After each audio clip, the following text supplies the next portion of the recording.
never ran this far before with my mom today. So she's gonna be pacing me. She's gonna be handing me some gels. So let's do it. My tag's sticking out. 1 mile in. Easy. 2 miles in. 3 miles in. Mom's pacing me. 4 miles in. About to take the first gel. Not good. 5 miles in. About a 9-minute pace. 6 miles in. Mile 7. Mile 8. 8:24 pace. Mile 9. Feet are feeling like absolute bricks right now.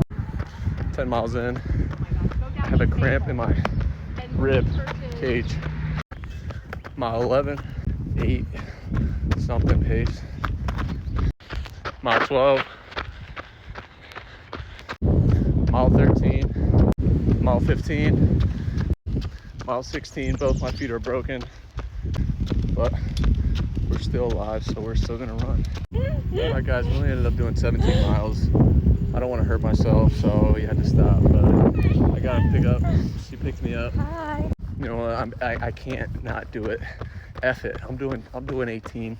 I told myself I'd do either 18 or 20 today. And if I'm stopping at 17, that's just that. We can't be doing that.